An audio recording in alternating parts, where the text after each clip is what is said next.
The Kìltem Massacre. 84 years ago, a tragedy occurred on the small Scottish island of Kìltem. This event, which became known as the Kìltem Massacre, is still shrouded in mystery. This is what we know. 116 islanders were slaughtered on the night of the 17th to the 18th of March 1924. The women dressed their children in their Sunday best and then strangled them with neckties. They read them a bedtime story and then suffocated them in their sleep with pillows or stabbed them with kitchen knives. They drowned them in bathtubs, threw them down wells or off cliffs, whichever was closer. The killing spree was merciless.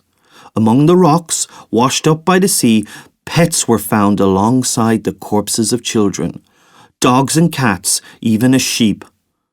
After disposing of their offspring, the parents threw themselves upon each other. The one that was left either committed suicide or went off to kill his neighbours. Only one person survived the horrific night, 16-year-old Anita McCafferty. On that fateful evening, she went to visit a friend on the other side of the island.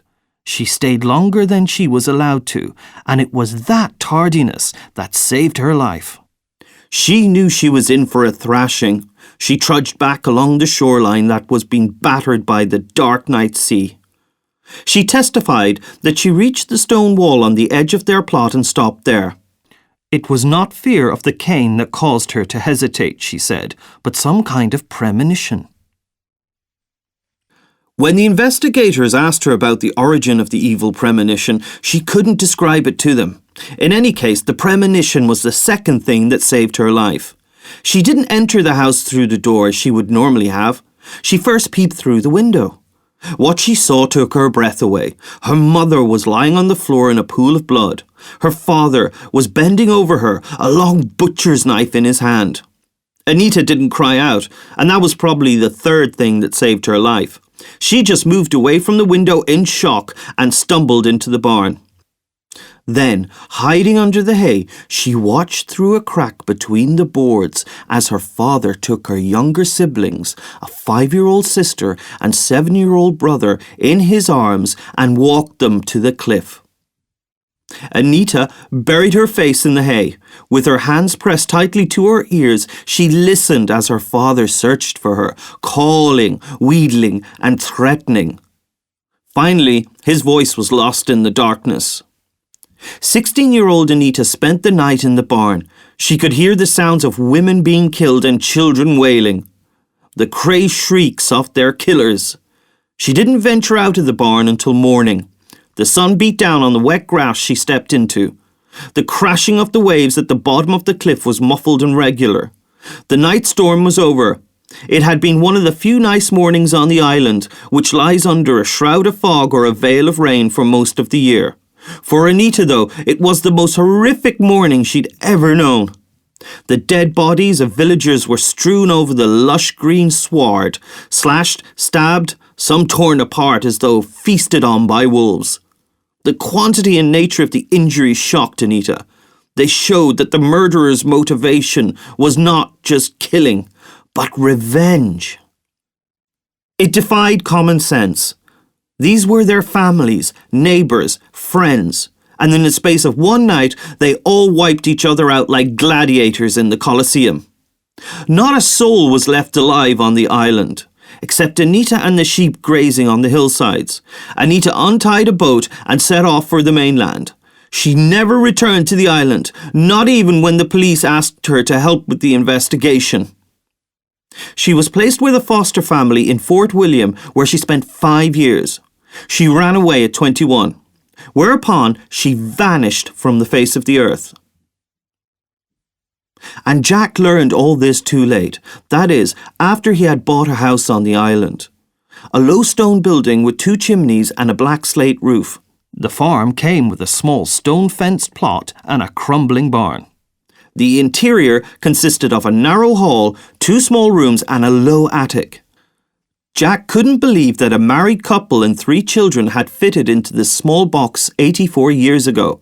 Now, in 2008, he felt like a sardine in a can himself. Jack was a proud Scot and loved the Scottish countryside. His family came from Inverness, a town which, along with the Caledonian Canal, formed the boundary between the more densely populated southern part of Scotland and the rugged, emptier north. It was the north that was closer to Jack's heart. He loved those glacier-smoothed hills stretching into the distance. A land as rugged and yet as smooth as the local whiskey, with its deep dramatic glens and limpid lochs like healed scars from sword cuts. Jack was born in Scotland and knew he would die here. He was the youngest of 6 siblings, and like all his brothers and sisters, he had headed south after passing his standard grade. He moved to Glasgow, where he studied social sciences and worked for several years in the city's Catholic Charity Centre. He had always longed for 2 things: a big family and a small village in the north to live in. There was only one thing keeping him in Glasgow, Scotland's most populous city: the belief that it would be easier to find a suitable partner there, a lass he could then take back to his beloved Highlands. But in 2008, the economic crisis hit. Jack lost his job and realised he could forget about starting a family. He was desperately scanning the classifieds when he came across a job offer at a hospice in Mallaig. He knew Mallaig. It was a small harbour town roughly at the opposite end of the Scottish mainland to his native Inverness. He was counting on finding a cheap place to stay in one of the local hostels or a bed and breakfast. He bought a house instead. Of course, he was flabbergasted by the price, incredibly low, even considering it was a house on the island. But to avoid jinxing it, he decided not to query the estate agent about the price. All he needed was to see it. The cottage was fine, livable and perfectly suited to his needs. A ferry came to the pier twice a day, and it took half an hour to reach the mainland. In another 10 minutes, he would be at the hospice. Having been assured that he could schedule his working hours around the ferry timetable, he had no reason to hesitate.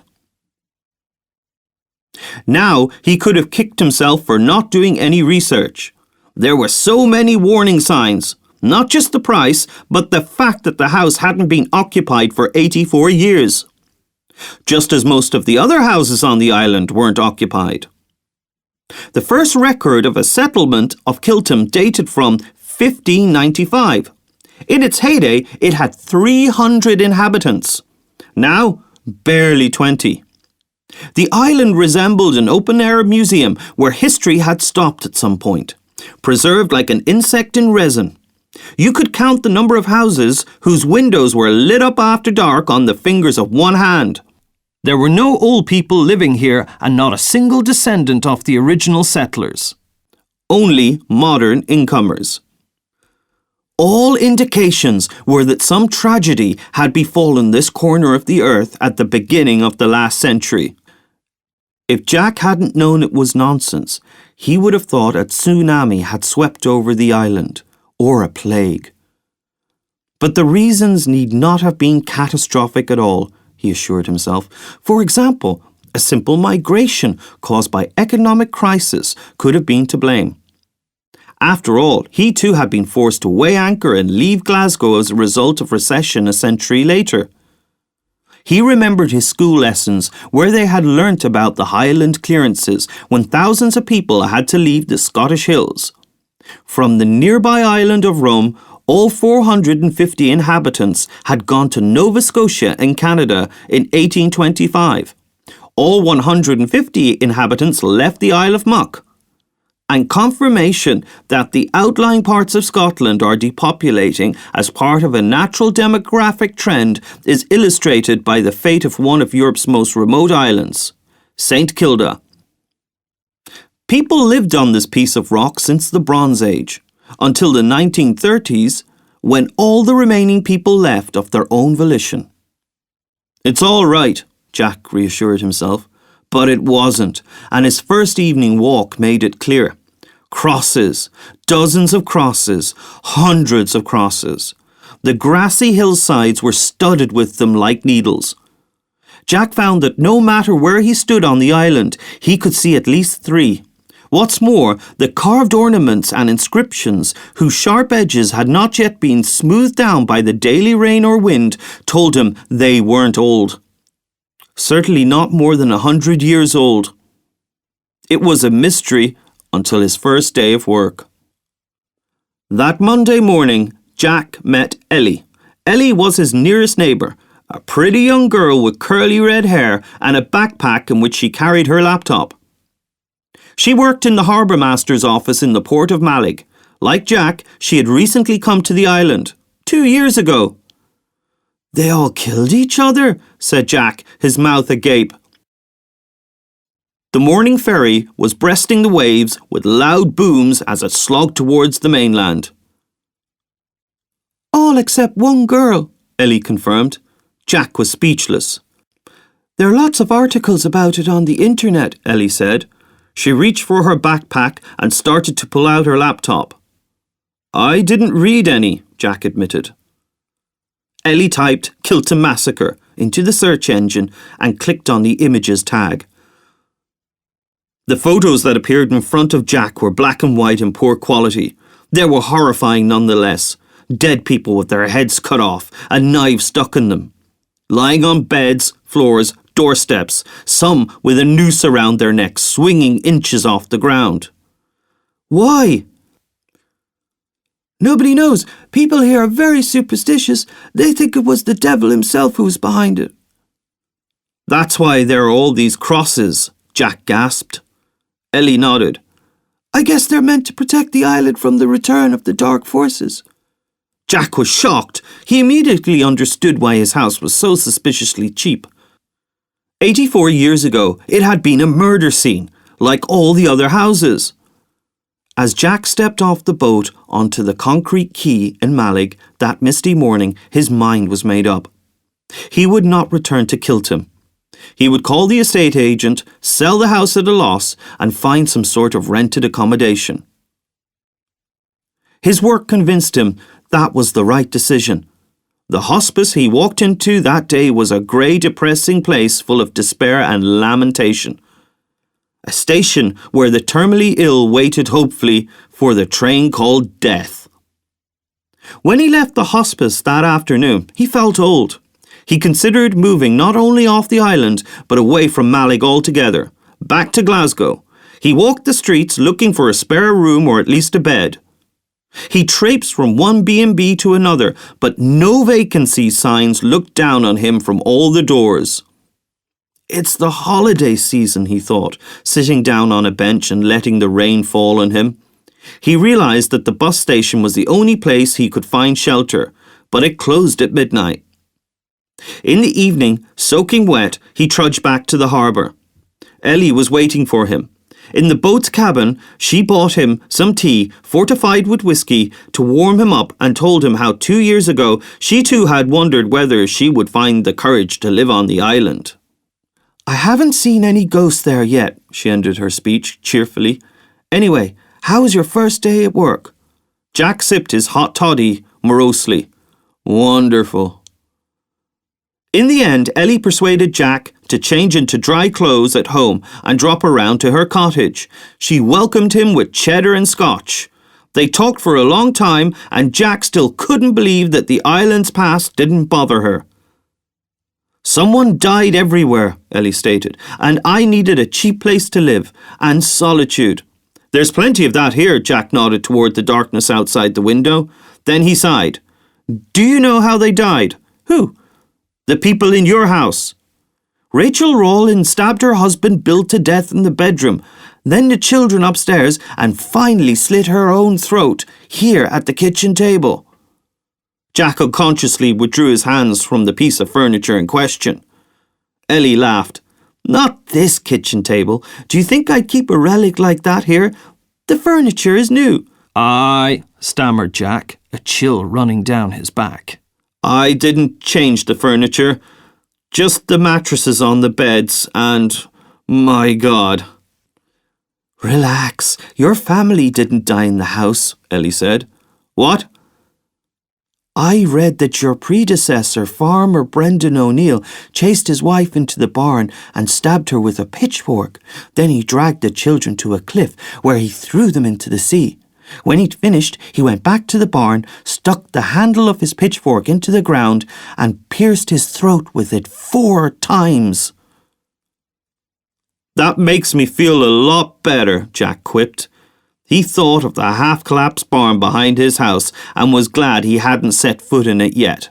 He knew with complete certainty that that's how it was going to stay, and he knew for sure that he wouldn't pick up a pitchfork for the rest of his life. Where did you learn all this? On the internet, Ellie said. You can find everything there. The bastard, Jack muttered. Who? The estate agent. He didn't say anything about it. And you wonder? The houses on the island are practically unsellable, even at half the price. When Jack left Ellie that night, Ellie insisted on walking him home. The sea below the cliffs murmured mysteriously. The cliffs were a dark blue. Aren't you afraid? Jack asked her, his gaze lingering on the distant lonely light in the window of Ellie's house. Anyone who chooses to live in a place like this can't be afraid, Ellie replied. Jack reckoned she was right. So ended his first day on the island of Kìltem. Many more days passed, almost a month in fact, and Jack was still in 2 minds whether to leave the island. He wasn't easy about living in the place of the tragic events, but apart from that he loved Kìltem Island. It fulfilled all his dreams of a place to live. It was quiet, without the city's chaos and honking cars, with breathtaking scenery and fresh sea winds. A dream home, except for its past. No matter how hard Jack tried, he couldn't get over it. He couldn't, like Ellie, just shut the door on its past and throw away the key. Jack knew that mysteries were a problem in his life. They actually pissed him off. He realized that whenever he encountered a mystery, he preferred to look away. And suddenly, he was in a situation where he couldn't. Do you want to live on Kìltem? Then you have to embrace mystery in your life. Jack was trying doggedly to overcome himself, but he found that he couldn't. And so he decided to solve this damn mystery known as the Kìltem Massacre. He was convinced that if he could find a logical explanation, he would stop feeling the urge to leave the island. Like a bloodhound tracking a wounded rabbit, he scoured the archives of the local library, brochures, studies, publications. When this was done, he went to Fort William, where the local newspaper promised him access to its back issues database.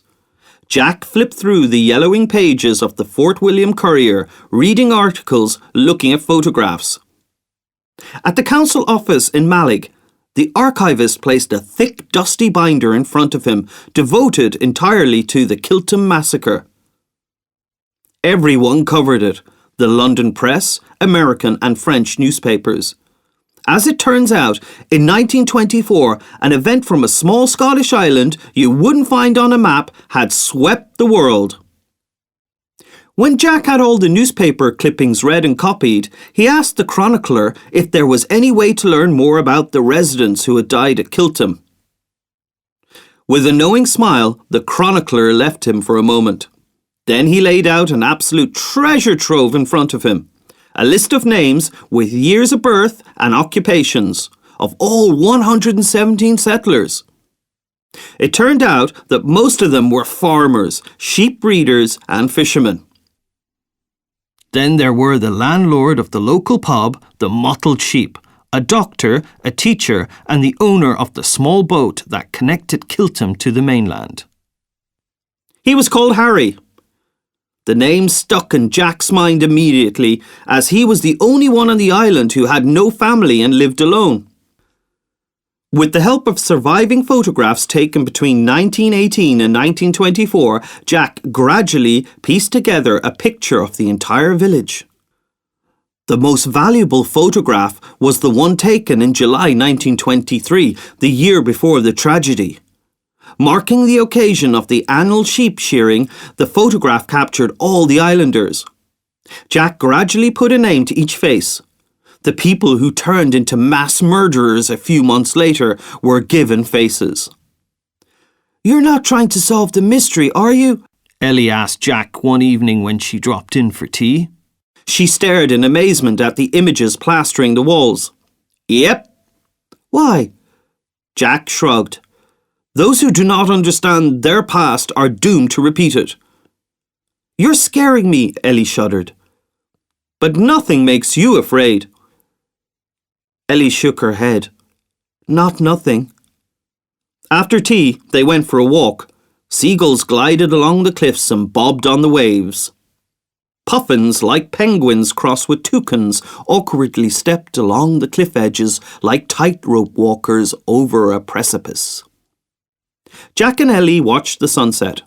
Jack was thinking that it was probably the most beautiful sunset to be seen anywhere in the world at this moment, and quite possibly the most beautiful sunset ever. "Tell me the truth," Ellie spoke suddenly. "Why are you doing this?"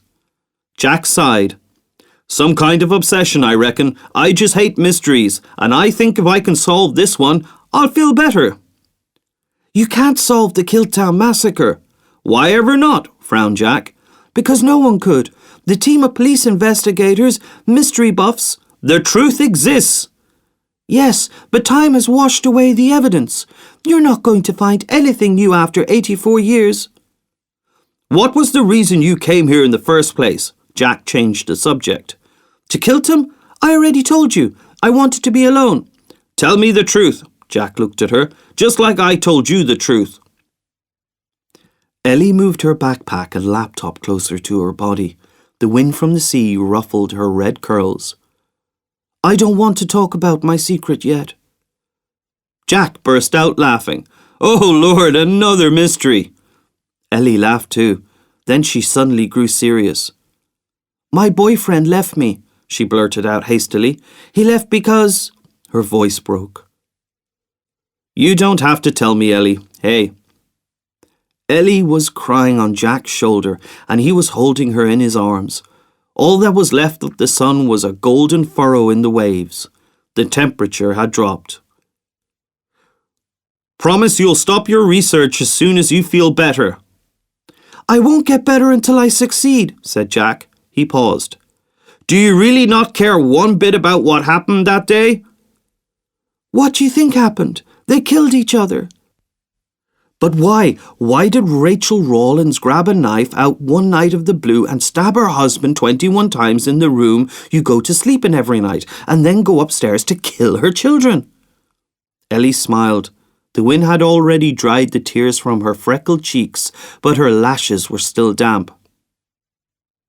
"I don't go to sleep in that room every night. Tonight, for example, I definitely won't go to sleep there. I couldn't do it even if I left the light on. You have some strange methods of getting a girl to spend the night with you." Time passed. The friendship between Jack and Ellie developed into a relationship. Jack saw his neighbour every day. They spent their evenings together. But they still lived apart. Jack no longer made copies of newspaper articles and photographs, not because he'd given up his research. There was just nothing more to make copies of. But he still didn't feel comfortable. There was one thing in life that bothered him besides mysteries: an unfinished job. In short, once Jack had started something, he had to finish it. And so he kept at it. Although he had a computer, he asked Ellie, who seemed to be unbeatable at tracking down information, if she would do an internet search. Ellie agreed, and by the next morning she had wrung 200 articles out of her laptop. These writers were not bound by the reputation of any periodical, and they were therefore not adverse to more open speculation. Jack was most amused by an extended article whose author speculated that the islanders had become host to a certain parasitic species of aliens. The aliens had invaded their minds to learn more about the human race. When they finished their research, they programmed the brains of the inhabitants to self-destruct, to cover their tracks. But not all the theories were far out. The idea of mass ingestion of a hallucinogenic drug seemed at least partially plausible. or an outbreak of an unknown disease whose symptoms were disorientation and aggression. The new materials did not bring Jack any closer to his goal, but he felt more and more strongly that something had changed. He developed a relationship with the faces staring back at him from the black and white mirrors of the past. They were no longer anonymous objects being used to solve a mystery. They had become people. When thinking about the Kìltem Massacre, Jack let his imagination run wild, conjecturing, making up stories. What were these people like before the massacre? What were their interests, their desires? They were the last generation untouched by technology. They lived on an isolated island in a country experiencing a profound economic crisis, where hot water didn't run from the taps and the infant mortality rate was the highest in Europe. Maybe they knew about telephones, cars, and electricity, but they certainly didn't use them. They didn't even have penicillin, which their compatriot Alexander Fleming accidentally discovered 4 years later. They were eking out a living in the northwesternmost corner of Europe. On a piece of rock separated from the mainland for most of the year by rough seas and from America by thousands of miles of boundless ocean. They spoke Scottish Gaelic, a language that is almost non-existent today, and their only contact with civilization was the ferry, which in winter and bad weather didn't run for up to a month. Despite all the problems, they laughed and loved. They drank whiskey in the pub called the Mottled Sheep. They prayed every Sunday in the local chapel. They sent their children to school. Someone might get drunk, but there was never any trouble. It was natural that there was never murder or theft on the island. Any injuries that the local doctor had to deal with came from accidents, and locking the doors was considered unnecessary even if the family was heading off to the mainland for a week's work. And then one day they picked up knives and they all slaughtered each other like madmen. Not all of them, Jack corrected himself. Anita McCafferty. Covered with hay and hidden in the barn, she was the only survivor. Jack searched for photographs of Anita, a cute little girl with long tresses blowing in the wind, frowning into the lens as the sun shone in her eyes. Jack noticed that she had freckles on her cheeks. There was nothing refined about her. She was a girl who might not be starving, but rarely tasted sweets, who wasn't collapsing from exhaustion, yet never knew a day without work. He imagined how everything she'd experienced that night must have affected her, and maybe he suspected how. She never returned to the island. She ran away from her foster family at 21, whereupon she vanished from the face of the earth. Spring had passed. Jack sat in the kitchen, his collection in front of him, watching the rain outside the window. Liquid sunshine, he mused with a smile. You only get that in Scotland. He already knew enough about the Kìltem Massacre to write a book. Even so, he hadn't come any closer to solving it. He lowered his eyes to the table, and then he froze. The photograph of Sophie Gordon lying in a bloody puddle with an axe in her head. Sophie Gordon was the wife of the local vicar. It was he who decided that he would reward her for a lifetime of loyalty as though she were a log he wanted to make into kindling for the fireplace. Jack thought he knew the photograph by heart, but a new detail now struck him in the gut. The sigil of Baphomet. Jack knew why he hadn't noticed this satanic symbol before.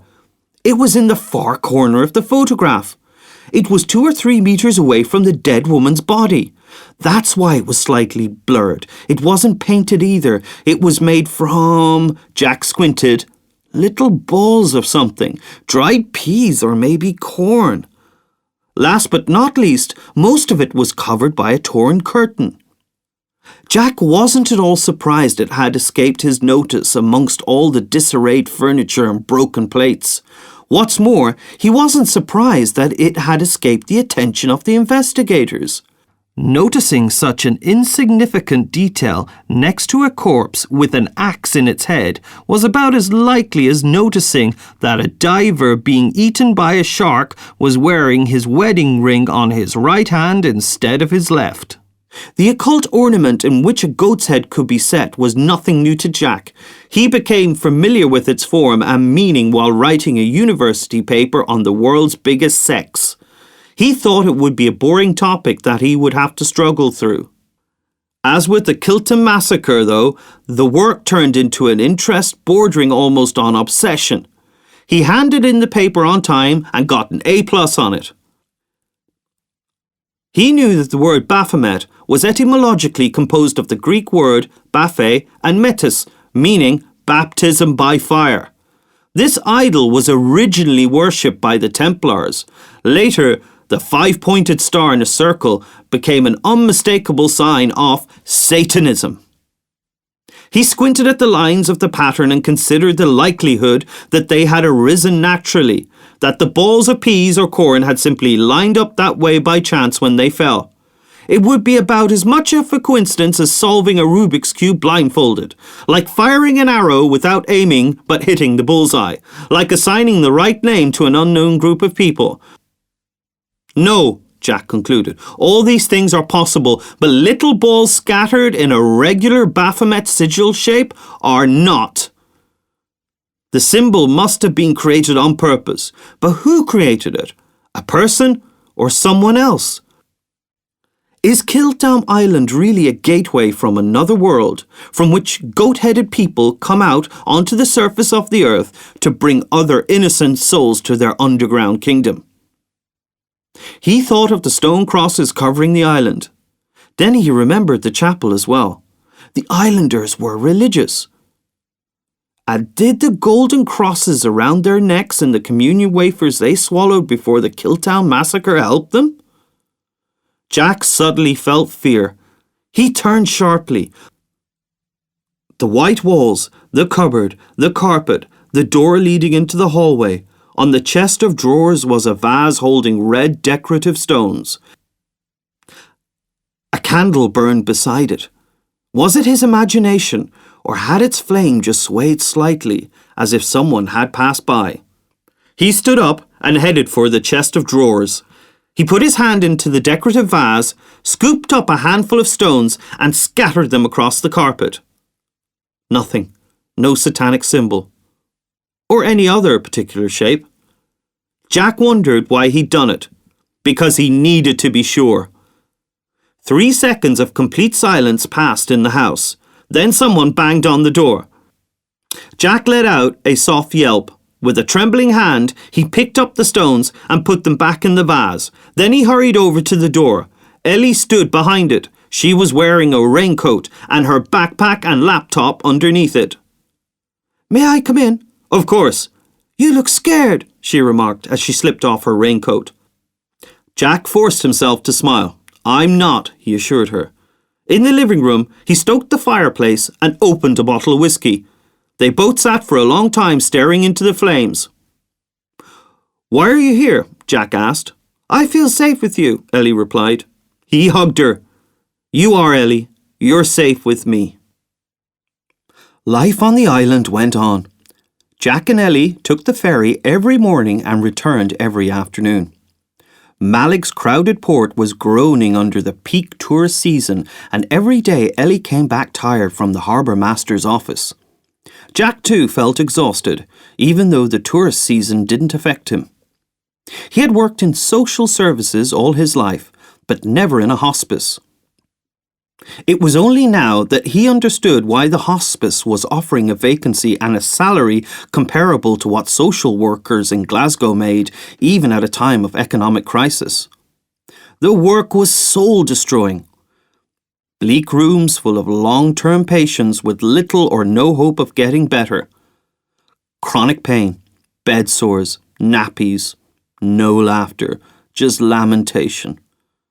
Jack told himself over and over again that death is a part of life and that the end of life is never pleasant. Even so, he knew he had to get out. So he applied to the local employment office and asked them to send him job offers. He also set about destroying his material about the Kìltem Massacre. He hadn't solved the mystery and knew the truth would remain hidden. He nevertheless felt a sense of relief.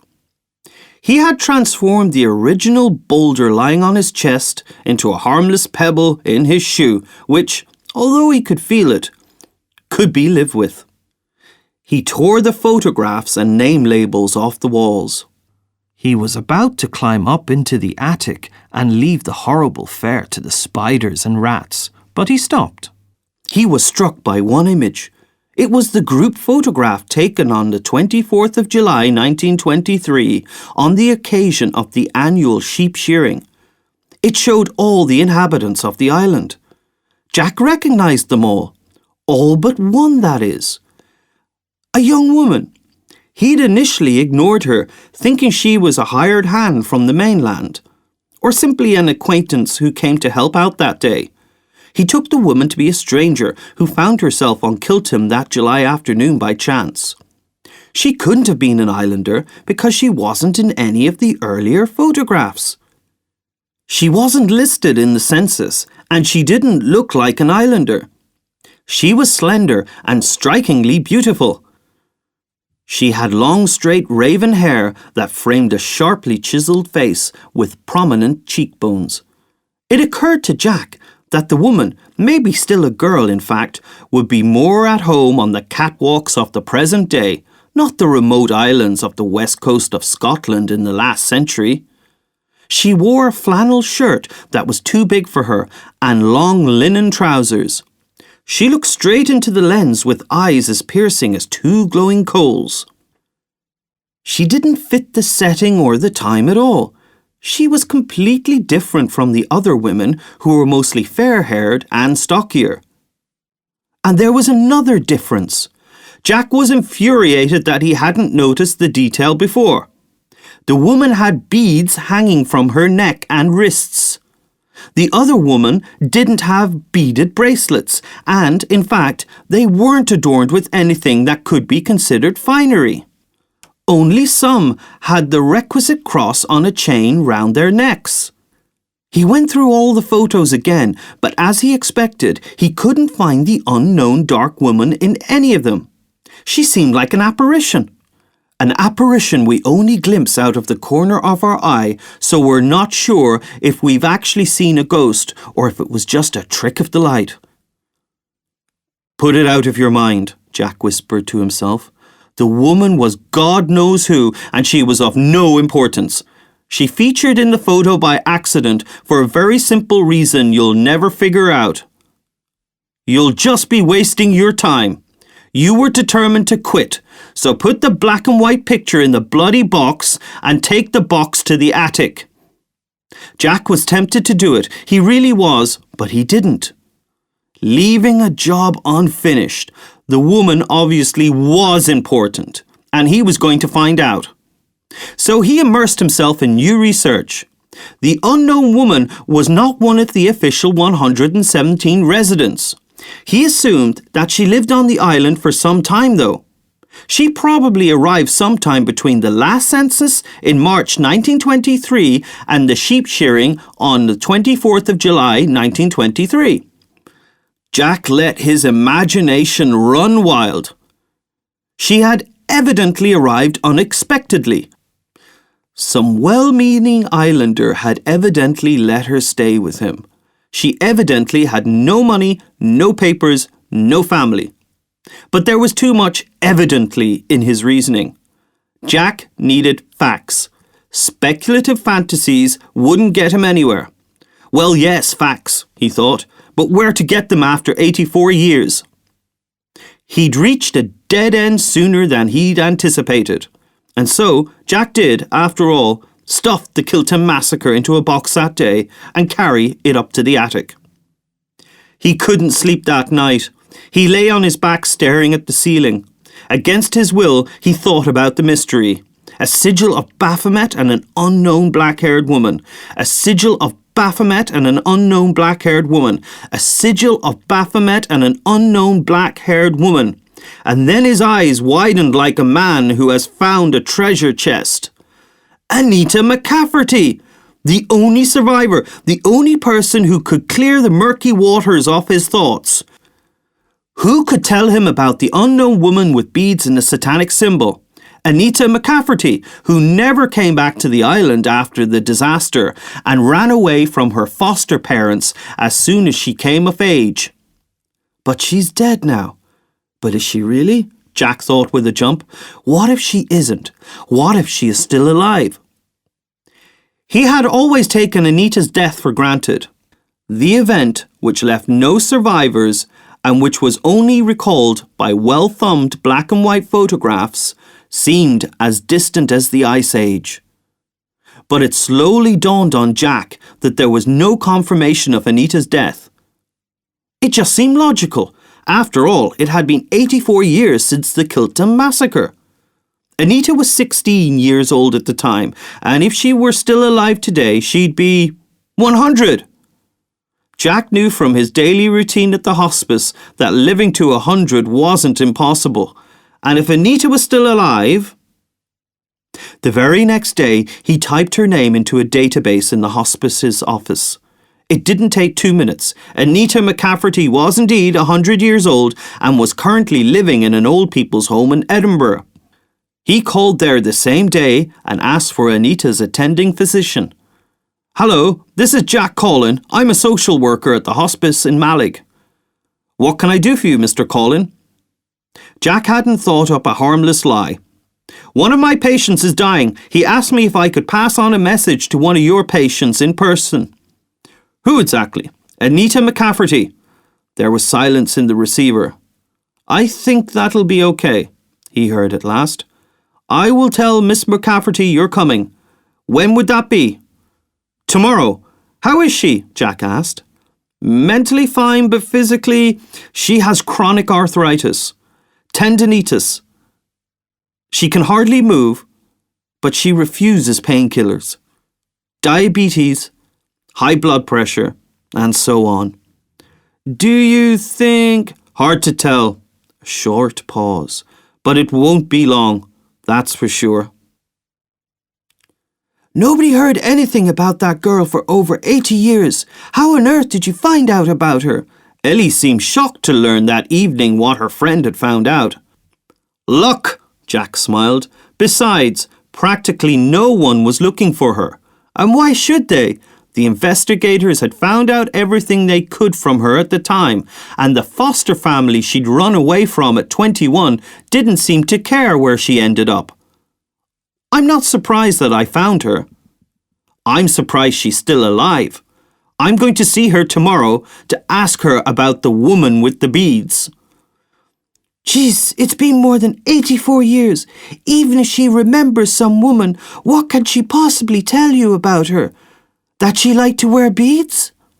"I think the woman with the beads is the key to solving the mystery." Ellie laughed. "The mystery of the Kìltem Massacre. Come off it." Jack remembered the sigil of Baphomet. "There's something else I noticed." "What?" "I'll keep that to myself for now."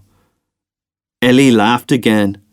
"You don't think I'm going to steal your thunder, do you, Sherlock?" Jack and Ellie then searched the internet for records of Anita's life. Anita had trained as a psychiatrist at Edinburgh Medical School and practiced throughout her life. "A doctor then," Ellie remarked admiringly. "But psychiatry must have been an emerging field at the time." "Maybe she was a pioneer," Jack mused. "But I still don't think anything will come of the visit." Ellie shut down her laptop and lay down to sleep. "Oh well, at least you'll get to see civilization. Good night." Jack also bade her good night, but made no comment on her words. He certainly didn't think his trip would prove fruitless.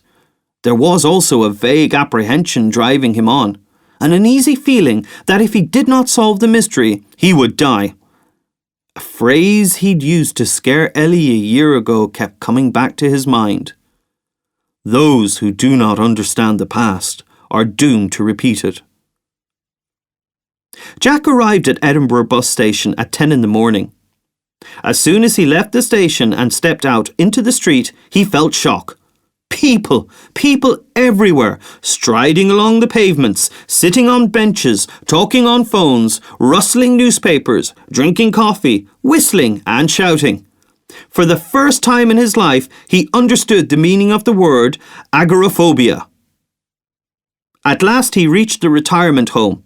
Anita's attending physician was a corpulent, grizzled man whose beard and hair had been cut with an electric razor to the same length. He frowned over glasses that seemed to belong to a head one size smaller. He spoke about Anita through pursed lips. In the end, though, he led him to the door of her room. Anita was lying on the bed, and it was clear she was expecting Jack's arrival. "Hello, Mrs. McCafferty," Jack greeted. "My name is—" "I know your name, and I know why you've come," Anita interrupted him. "And it's not Mrs. McCafferty, it's Miss—" "I'm sorry," Jack lowered his eyes. There was a chair pulled up to her bed, but he wasn't sure whether to use it. "Sit down," Anita said to him. She had taken the initiative quite naturally. She radiated the confidence that comes from the lifelong habit of being master of the situation. Why did Jack think it would be the other way around? Because she was 100 years old and should be senile? "What brings you to me?" she started matter-of-factly. "I don't know anyone in Malik, and as far as I know, none of my patients live there." "We see patients from all over Scotland at the local hospice," Jack said, sounding rather unnecessarily defensive. "But you're right. The matter that brings me here today has nothing to do with any of my patients." "What is it then?" Jack looked at Anita carefully. She was old with lots of wrinkles and liver spots, but at the same time clean and spruce. She had earrings in her ears, and she was even wearing makeup. Blusher on her cheeks, eyeshadow, and lips the colour of raspberries. Her chronic arthritis popped into Jack's mind, and he wondered how much pain it must have cost her to apply those few cosmetic details. Despite her age, Anita seemed sharp and focused. Her eyes didn't even remotely resemble those cold embers of Jack's hospice patients. She exuded personal charm and affability. "I'm here in connection with the Kìltem Massacre." A shadow passed over her face. "You know, I bought a house on the island, and in my spare time I study events that have taken place there." "I told the investigators everything," Anita replied, "and there's nothing more I can add." She turned her head to the window, as if she'd considered the conversation over. "I think I found something the investigators missed," Jack mentioned. Anita pressed her lips together even tighter, making them into a thin scarlet line. "I don't want to go back to Kìltem. My whole family died there, and I've broken all ties to the place." "You're the only one who survived, and I need to hear your testimony, pure and simple," he insisted. Grimacing in pain, Anita reached for the button to call the nurse. Before she could press it, though, Jack held up to her face an enlargement of the photograph showing the unknown black-haired woman wearing beads. "I need to know who this woman was. Then I'll leave right away." Anita cast a cursory glance at the image. At the sight of the girl, she narrowed her eyes. She pulled back the hand reaching for the button. "Do you know her? There's no record of her. Yet she was demonstrably on the island in July 1923, less than 8 months before the massacre. This picture is the only thing that proves she ever existed, in fact." "Yes, of course," Anita said with a bitter edge to her voice. "Who is she then?" "Her name was Rebecca. She lived with us before the incident. She got off Harry's boat one day because she'd arranged on the mainland that she would stay with him. At that time, everyone had a secret. But what can you keep secret on an island that you can almost throw a stone across? She was a girl without a home. Apparently, She'd had a very troubled childhood. What happened to her? It was said that her father was a fisherman and her mother mended nets. But one day they both got fish poisoning. She was the only one who survived. Naturally, no one will ever know if it's true, she said. When did Rebecca leave the island? It must have been before the massacre, because she wasn't listed among the victims. Yes, she disappeared shortly before that. I don't know why. There was a thick wall between the world of adults and the world of children at the time, you know. Rumour had it that she'd run off with a friend of Harry's, that she'd had affairs with several men. Were the men married? The corners of Anita's mouth twitched. Of course, the only single man was Harry. And the parson? Anita's eyes glazed over for a moment. Even the parson had a wife. I think her name was Sophie Gordon. She paused, and in that pause, Jack's eyes conjured up the image of a woman with an axe in her head. Is the chapel on Kìltem still standing? Yes, it's still there, Jack confirmed. What else did people say about Rebecca? He prompted. That she was a witch, that she had cast some evil spell on the islanders. The people in those parts have always been terribly superstitious, and they still are, at least from what I've heard, that they covered the island with crosses. It's true, Jack confirmed. Anita just grinned. Tush!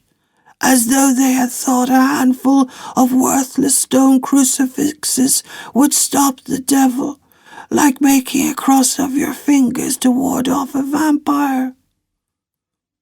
Did you believe the accusations? Of course. Everyone believed them. When she walked by, we threw stones at her and shouted, "Fly back to hell, witch!" We were just kids. You were 16, Jack reminded her. Yes, but being 16 in those days was not the same as being 16 today.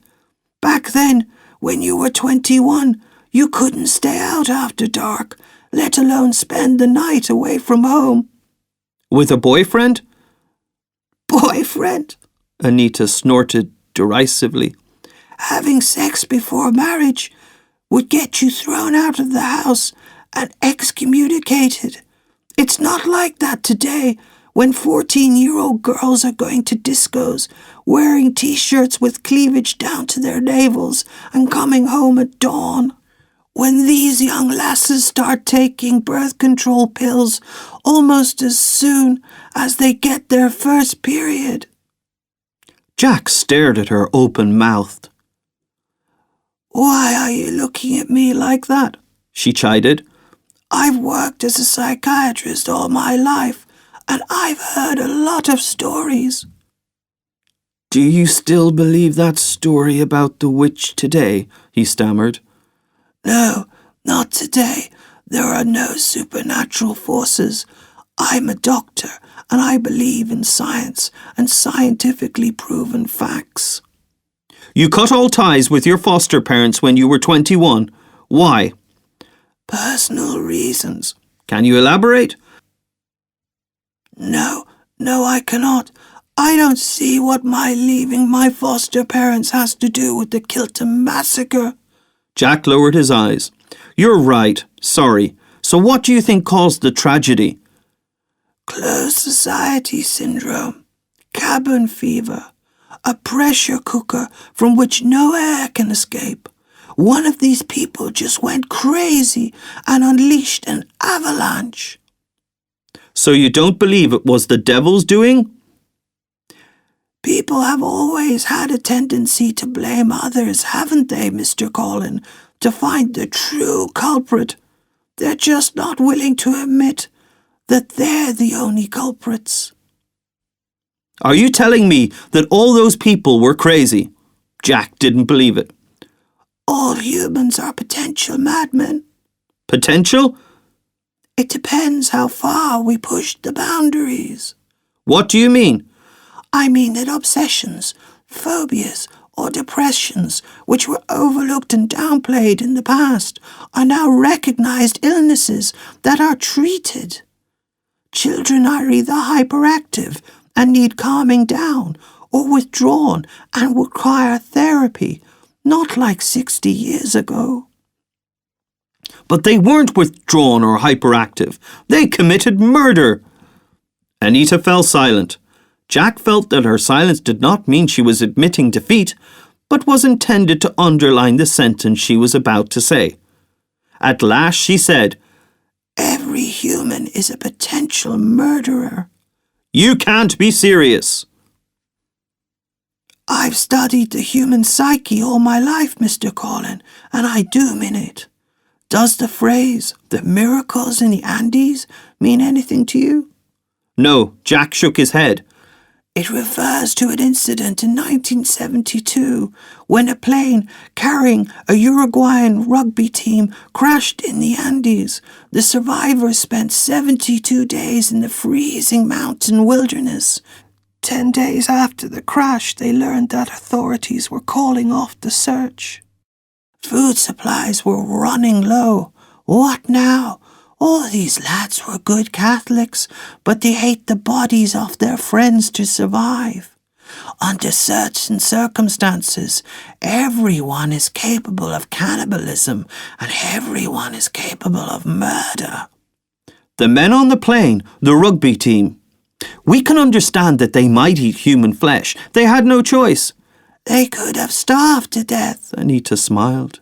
Okay, but what damn reason did the people of Kìltem have for the mass murder of their loved ones? Jack was almost shouting. Anita shrugged. "I don't know, but as a psychiatrist, I suspect there must be one." What reason? Jack demanded. "Maybe they blamed the victims for their own failures." I'm sorry? Deep down, everyone harbours a sense of grievance, a feeling that someone else is to blame for their failures. Sensible people know that they are to blame for their own problems, Jack countered. "That's true," Anita conceded. "Sensible people also know that eating human flesh is wrong, but under certain circumstances." I refuse to admit that a sense of grievance was behind the massacre. "When reason and emotion clash, reason doesn't need to come out on top," Anita hit back. "Look, as a psychiatrist, I can tell you that we all have these thoughts. They're seeds we've picked up along the way through life. We know they're bad seeds that we must never plant, but at the same time, we can't get rid of them. All we could do is lock them away in some stuffy room and try to forget about them. So the farmer lives by his conscience.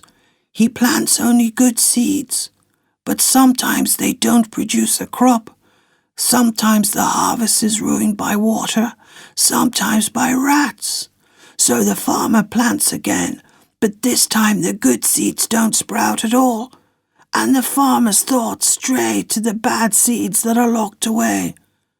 They would have sprouted for sure. He just knows he can't use them. He waits a year, 2, 3. He starts to go hungry. I know from experience that most people are able to resist the temptation, but some do plant the bad seeds." But on Kìltem, everyone committed murder, Jack declared triumphantly. Anita just smiled again. "You know what's interesting about bad seeds, Mr. Collin? Even though a strong individual refuses to plant them, in time they simply sprout all by themselves." After his conversation with Anita, Jack left the retirement home drained. He hadn't met a shaky old woman whose speech faltered, but a vigorous, energetic woman he wasn't able to get the upper hand over in their discussion. Anita McCafferty could easily have lectured to packed auditoriums if her physical condition permitted it. Her conclusions struck him as radical and implausible. There was logic to them, though, and if he really had to choose between the devil and the bad seeds, he'd go with the seeds. but drop peas in the shape of a sigil of Baphomet. Jack didn't know.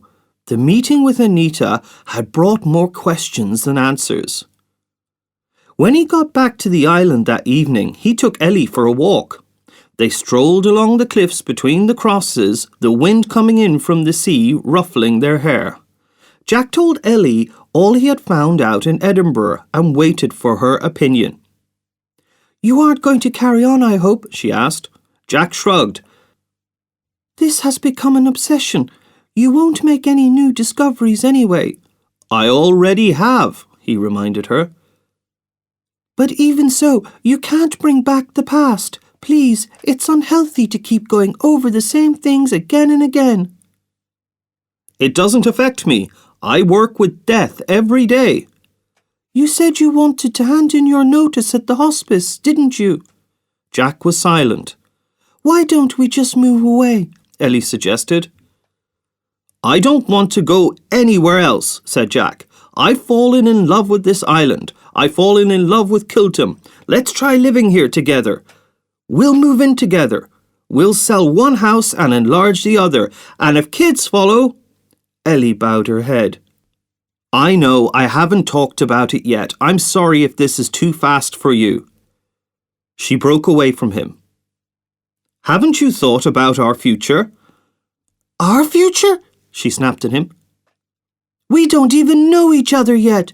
We don't know anything about each other, and you are already talking about children." "I'm sorry, but we can't just stand still." Ellie turned and looked out to sea. "If you think we have a future together, that is," Jack added. Ellie was silent for a long time. "Anyone who lives in a place like this was either born there or was running away from something." "What did you run away from?" She was silent for a long time. "You don't have to tell me, at least not now. If you're not ready to," Jack reassured her. "And if you really want us to move away, we will." "No, I want to live here and with you, but promise you'll end your research as soon as possible." "I promise," Jack said. Ellie's request seemed to fill him with energy. There was a lot of questions he needed answers to, like why Anita ran away from her foster family, what she was like as a student and as a doctor. Why did she choose psychiatry? "I'll try to find her foster family first," Ellie announced on the morning ferry. "They'll be long dead." "But siblings might not be." In the hospice's office, Jack dialed the foster care switchboard in Glasgow. He introduced himself and asked for the identities of all the members of the family where 16-year-old Anita McCafferty had been placed in 1924. "We're sorry, but we can't provide that information." "I'm her doctor," Jack lied. "Not even to her doctor." "And is there any way? My patient is writing her will, you see, and she really doesn't know anything about her siblings." "She would have to apply herself or sign a notarized power of attorney." "She has severe arthritis. She can't hold a pen in her hand anymore. Can't you at least tell me their names?" "Are you telling me that your patient doesn't remember the names of her family members?" "Well, she is very old. Her memory is failing." "But she still wants to make a will?" Jack swallowed. "What did you say your name was?" Jack hung up. His career as a private investigator was over after one phone call. But how else could he figure out the details of Anita's siblings? Forge her signature on a power of attorney? Offer a bribe? He could wind up in jail for something like that. That afternoon, he admitted to Ellie that he'd hit a wall. The petite redhead smiled archly. She took some printed sheets of paper out of her backpack and handed them to Jack. An extract from the Glasgow Foster Care Archive. Ellie had highlighted the Smith family in green marker. Amy, 30th of the 12th, 1880. John, 29th of the 4th, 1879. Application to foster orphans, December 1920. Home address, Fort William, Acantor Road, PH 33, 6RW. Names of children placed in their care. Domhall, 28th of the 5th, 1908. Ivor, 11th of the 8th, 1911. Darragh, 23rd of the 9th, 1913. Joe, 28th of the 9th, 1914. And Anita, 29th of the 4th, 1908. Where did you find it? Jack gasped excitedly. You can find everything on the internet. Later that evening, he and Ellie scoured the net and discovered that none of Smith's children were alive except Anita. But their descendants were. USA, Canada, Australia. The only one within reasonable distance was one Paul Wing, son of Domhall Wing, one of Anita's brothers. Wing lived in Edinburgh and agreed to meet Jack. When the red door of a house in South Gyle near the airport had opened the next day, a tall, energetic man with a thick mop of silver hair was shaking Jack's hand. He ushered him in and asked what tea he could offer him. Jack asked for green tea and sank into a soft armchair in the living room. Paul Wing returned with a magnificent tea service, which included a stand with a burning candle to keep the tea from getting cold in the pot. I was prepared for any tea request you might have, he remarked. Tea is my hobby. And now that I am retired, I have plenty of time to devote to it. What brings you here? It's about your father, Jack began. He was raised by adoptive parents as a child. Wing nodded to indicate that he was well aware of his father's past. According to the local welfare office's archives, a total of 5 children were placed in Mr. and Mrs. Smith's care. One of them was Anita McCafferty. Yes, the girl who survived the Kìltem Massacre, he said gravely. You see, I'm doing some research into what happened on the island then, and I need to find out some information about Miss McCafferty. What kind of information? Why did she run away from her foster parents when she was 21, for example? Paul Wing sighed. I have no idea. No one knew, not even my father. She got along fine with the Smiths. You know, they weren't the kind of schemers who are in it for the money and maybe neglect the children in their charge. They were both over 40 and took fostering seriously. My father would never hear a bad word said against his parents. Later, after he'd left home, he would visit them every year. He had no recollection of any event that might explain Anita's departure. It was weird, especially considering the fact that Anita's 21st birthday was apparently a very amicable affair. What's more, she'd been given a rather expensive present, a sewing machine. Really? Sure, she'd wanted one for ages. She worked as a seamstress and was very eager to sew at home, Wing explained. As soon as she disappeared, John and Amy wanted to look for her, but they received a letter telling them she'd gone to America and did not wish them to search for her. My father said there was nothing personal in the note, just the bare facts. Was it in Anita's handwriting? Wing nodded. The Smiths recognized her handwriting. Then they asked the other kids if Anita had confided in them about any problems, but no one knew of anything.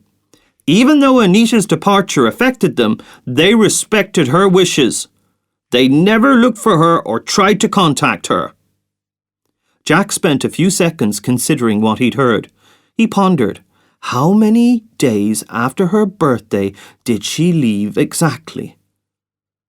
Paul Wing gave him a serious look. 3.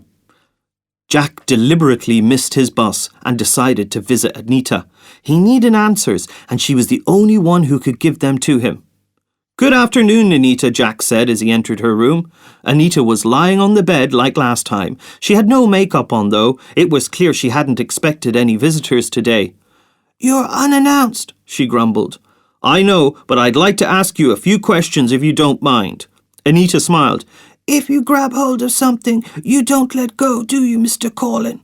Jack nodded. You don't really think you can crack the mystery, do you? Jack sat down on the chair. Maybe we can crack it together. I'm intrigued by your theory, the one about bad seeds. I like it because it's rational, no silly superstitions, but I need you to be more specific. What bad seeds did Rebecca put in the villagers' heads? Anita hesitated for a long time. Finally she said, She didn't have to supply them. We all have the seeds already. All she had to do was discover them and sow them. So what bad seeds did she discover and sow in the ferryman's head? Harry, well, I can only guess, of course. I was 16 and didn't know what went on behind his closed doors, but I suppose she aroused feelings of inferiority in him. Inferiority about what? That he had no family, that he lived on the island alone. Somehow he got it into his head that his loneliness was the fault of others. The ones he murdered? Matt Johnson and Terry White? Along with their families, she added. How did he work that out? He didn't, of course. The point was to create the illusion of their guilt. Matt and Terry were Harry's classmates and peers, blood brothers, if you will. Rebecca evidently awakened some painful memory in his mind, maybe even a fairly trivial one. Harry might have been the least bold of the three, timid even. Matt and Terry, for example, once said, "You're a scaredy cat, you'll never get married," and boom, that was it. The irrational seed was planted. Did she sleep with him? She slept with everyone. The whole village began to live in sin after she turned up. How was that possible? These men had families, children. Why didn't they drive a slut like that off the island? They enjoyed her company, Anita replied. They sought her out. They could talk to her for hours. They invited her into their homes. What did their wives say? They were silent. What else could they do? Don't forget, this was early 20th century Scotland. In those days, the man was in charge of everything in the family. Do you think that's why the women on Kìltem also turned into killers? Of course, they hated their unfaithful husbands. They killed their children as well because they saw them in their own image. How exactly was Rebecca different? You've seen her. She had long raven hair and she was slim and pretty. How old was she? I wouldn't have known, except that I happened to overhear Parson Gordon mention her age. 16. Jack paused. In that picture she looks... Older, Anita finished his sentence. Did these men open up to a 16-year-old lassie? She was 16 biologically, but she gave the impression that she had already been through a lot in life, that she had an old soul. She naturally inspired confidence in people. Did she go to Mass? No, that's why the parson mentioned it. He was indignant. He didn't understand why the little heathen wasn't thrown out. But the parson also turned killer, Jack recalled. He even started off the whole bloody rampage, according to the police detectives. He split his wife's skull with an axe. Anita smiled. Yes, poor Sophie. Gordon resisted for a long time, but eventually she got him too. She won him over by starting to go to Mass and confession. Jack was suddenly overcome with curiosity about Anita's opinion of the family of his predecessors, as Ellie had called him the other day. I live in Farmer Brendan O'Neill's house. Why did he stab his wife with a pitchfork in the barn? Maybe he blamed her for his impotence. I'm sorry? I'm just guessing. Maybe he lost his desire for his wife after he had sex with Rebecca. She'd grown fat after having children, after all. Brendan simply said out loud what he was thinking. What about the men who killed other men? Jealousy. They were simply disposing of Rebecca's lovers. Jack let Anita's words resonate inside him. So they all killed out of sexual frustration. Mostly, but not always. Pete, the worst drunk, killed Liam, the owner of the mottled sheep, because he refused to serve him, and when he did, he charged him more for his whiskey. After the murder, Pete ransacked Liam's bar before drunkenly staggering off to the cliffs and jumping because Rebecca gave him the idea that all his drinking problems were his own fault. One young lad tried to kill his friends because they had, fancy that, bigger muscles than him.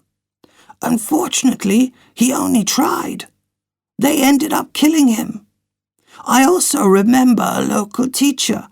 He was assured by Rebecca that it was harmful to suppress your natural urges, so he raped a 10-year-old schoolgirl, then his own children, and he kicked to death the woman who tried to stop him.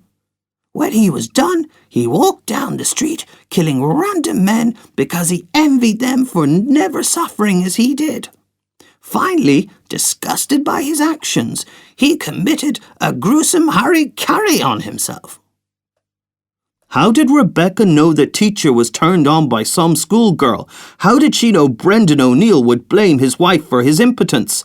How in the world did she find out about any of Harry's old memory of marriage? She had a gift, Anita said. She could see into people's souls. All it took was one little sign, a well-placed snowball, and an avalanche would start. I'm sure you have something you're suppressing. Me? Nothing, Jack protested. I don't envy anyone. I'm not jealous of anyone, and I don't hate anyone. I've no childhood scars and no sexual frustrations. I have a girlfriend I'm planning a future with, a job that I don't hugely enjoy, but don't grumble about either. I live in Scotland, the country I want to live in. I have never sought psychiatric help, I don't have mood swings, and I don't suffer from any mental illness. I'm not full of suppressed aggression. I can assure you, the only thing I suffer from is an aversion to mysteries and jobs left unfinished. Anita laughed. Jack, you are so full of pent-up aggression, and you have too many bad seeds in you to count. Why else would you be here in front of me so vehemently defending your sanity? If you had lived on Kìltem 84 years ago, you would have become a killer like everyone else. Bullshit, Jack said. See, I'm not suppressing anything. I wanted to say bullshit to a crazy old thing like you, and I did. I would never murder anyone, not even if I was in the right, drunk, or on drugs. Why did you leave your foster parents? They weren't kind to me. In what way? I didn't feel love from them. They were only after money. They liked the boys more than me. They ignored me and didn't encourage my hobbies. They gave you an expensive sewing machine for your birthday. The sewing machine, that was the last straw. But you'd longed for one. You worked as a seamstress and longed to sew at home. I didn't enjoy sewing. And the only reason I worked as a seamstress was because they couldn't get me another job in Fort William. I didn't want a sewing machine at all, Mr. Collin. I was only given it so I could work at home and bring more money in for the Smiths. Jack left Anita that day wondering whether she had lied to him or Paul Wing had lied to him. He didn't know. It was a complete mystery. He returned to Edinburgh a few days later. This time he decided to meet Dr. Agnew, Anita's former colleague. "Do you mind sitting on the couch where my patients sit?" Agnew said cheerfully, motioning to a divan set at right angles to his desk. "I'd like to talk to you face to face, but I don't have any other chairs in my practice room." Jack shook his head to indicate that he didn't mind. "You told me on the phone you wanted to talk to me about Anita McCafferty." "Yes, you were colleagues. Do you know her well?" "In professional terms, yes," said Agnew, who was certainly approaching 70. "That's the side of her I'm interested in," Jack said, nodding. "What was she like as a psychiatrist?" "Very good," the doctor assured Jack. Then he hesitated. "At least mostly." "I don't understand." "Her results were exceptional, exceptionally good, but unfortunately also exceptionally bad. She cured patients that her colleagues were at a loss over, but some of her patients, Agnew continued slowly, did not get better. What's more, they came to tragic ends. Jack leaned forward slightly. Tragic? Yes, they killed themselves, and they usually took other people with them. Family, friends, neighbors. That's the worst thing that can happen to a psychiatrist. It's like a house falling down for a site architect with innocent victims buried in the rubble. Why didn't the medical board do anything? Do what? Take action. If a house fell down and people died in the rubble, the site foreman would end up in court. Oh dear, that obviously wasn't a suitable comparison, Agnew grimaced. You see, building a house and treating a mentally ill person are two entirely different things. A site architect is an engineer who works with exact, precisely calculable numbers, so any failure is his fault. A psychiatrist's work is different. There are few, if any, universally valid procedures. It differs from patient to patient, and a case-by-case approach is required. I'll give you an example. Take someone suffering from insomnia. For some, good sleep hygiene is enough to cure them. For others, group therapy will help. Others will benefit from herbs or antidepressants. Some just need to avoid stress stimuli. Sometimes a combination of multiple treatments will bring success. There are some people who cure their insomnia naturally, all by themselves, and there are others who never get better. A better analogy occurs to me. A psychiatrist is like a teacher who simply cannot be held responsible for his pupils' academic results. In high-risk cases like that, Anita should have ensured her patients were institutionalized. Put them under lock and key, Jack said, standing his ground. These people never harmed anyone before. They weren't aggressive repeat offenders. It was the first time they'd done anything like that. Anita defended her actions before the board. The hundreds of successes that put her colleagues in the shade. I myself, for example, at the very beginning of my practice, treated a patient suffering from a fear of the dark, a patient I couldn't make any progress with. No sooner did I turn off the lights than he would begin to sweat and shake. Eventually, I referred him to Anita, who was already an experienced doctor with a reputation. And she cured him within a week.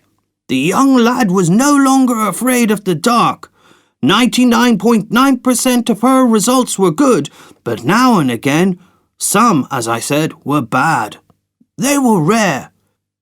Dr. Agnew paused, as if hesitating to finish the sentence. But regular. Jack looked into his eyes. How do you mean regular? Agnew looked like he regretted his last words. Well, if I didn't know it was nonsense, I'd say they happened rarely enough not to arouse suspicion, about once every 5 years. Jack was on his way back to Kìltem. As the bow of the boat pierced the dark blue waves, he thought about Anita. He struggled to believe that she had somehow magically taken control of her patient's will and sentenced selected unfortunates to death. For the first time, it occurred to him that Anita and Rebecca were one and the same person. But that was nonsense, of course. In the old pictures, Anita was a fair-haired girl with freckles, while Rebecca was a dark-haired girl with coal-black eyes. For a while, Jack speculated that Rebecca was a persona Anita adopted. She'd put on a wig and hide her freckles with makeup, but he dismissed the silly notion out of hand. On an isolated island in the early 20th century. Unrealistic. Besides, he remembered, they were both photographed at the same time in a group photo taken on the 24th of July, 1923. Anita was squatting in the middle of the front row. Rebecca was at the end of the second row. When Anita spoke to him about Rebecca, she wasn't lying, and yet Jack was certain she'd led him on a merry dance like a little boy. At home, he had a shower, changed his clothes, and headed over to Ellie's.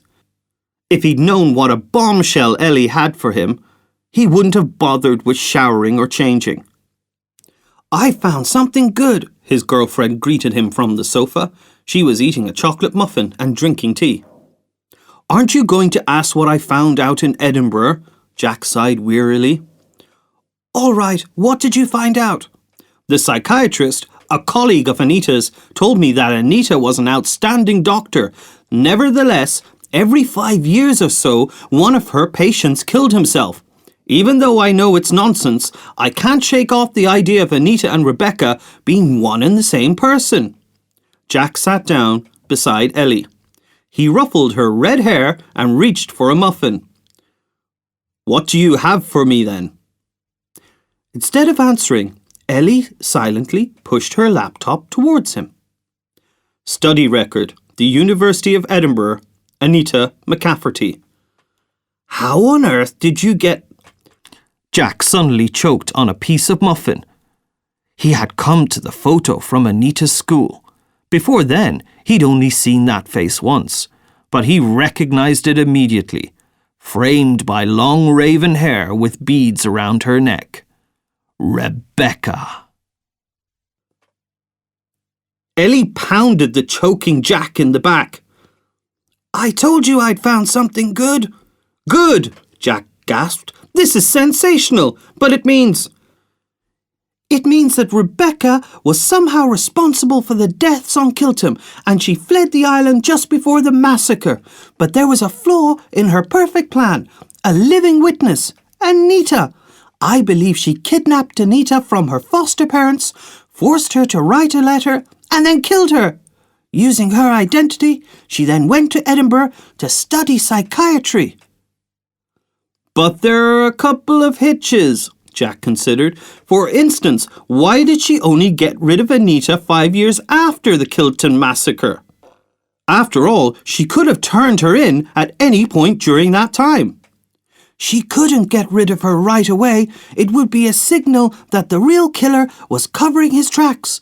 Rebecca had to wait for a time when emotions had cooled and when the disappearance of a sole surviving witness wouldn't arouse suspicion." The year when Anita came of age, in other words. Ellie nodded.